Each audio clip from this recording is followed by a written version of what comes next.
खुलुमबाय। दिनै 27 मार्च 2026 गिबियावनो गोजोन फुंबिलिनि गाहाम हामलायनायखौ बयनिसिमबो जासिहरनाय थाबाय। राशिफोरखौ फरायनायनि सिगां आंनिफ्राय आनान गसाइनिसिम आरज खालामनाय जायोदि दिनैनि साना बुहुमनि साफ्रोमबो सुबुंफोरनि थाखाय गाहामैनो गाहाम बारलांनो हायो। जेबो खैफोद आफोद जायालासे फैदो दानिया दिनैनि राशिफोरखौ खोनासंदिनि गिबियावनो दङ।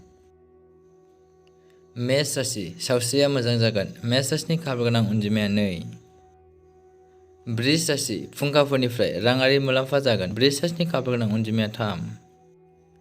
मिथुन राशि, गावजों गाव फोथायनायखौ बांहोगोन। मिथुन राशिनि खाफाल गोनां अनजिमाया 9। कर्कट राशि, रंजानाय दारिमिनाव माबा मोनसे आलादा खामानि मावगोन। कर्कट राशिनि खाफाल गोनां अनजिमाया 3। सिंह राशि, एसे बांद्राय सांग्रांथि थानो गोनां जागोन। सिंह राशिनि खाफाल गोनां अनजिमाया 5। कन्या राशि, नोंथाङा सासे लोगोजों बायजोआव थांनो हागोन। कन्या राशिनि खाफाल गोनां अनजिमाया 5। तुला राशि, फालांगि आरो केरियारनि बेलायाव गोख्रों थिरांथा लागोन। तुला राशिनि खाफाल गोनां अनजिमाया 5। वृश्चिक राशि, मोनसे गिदिर जाब्रबथाय जानो हागौ। वृश्चिक राशिनि खाफाल गोनां अनजिमाया 3। धनु राशि, सावस्रिया मोजां जागोन। धनु राशिनि खाफाल गोनां अनजिमाया 6। मकर राशि, फालांगियाव जाफुंसार जागोन। मकर राशिनि खाफाल गोनां अनजिमाया 2।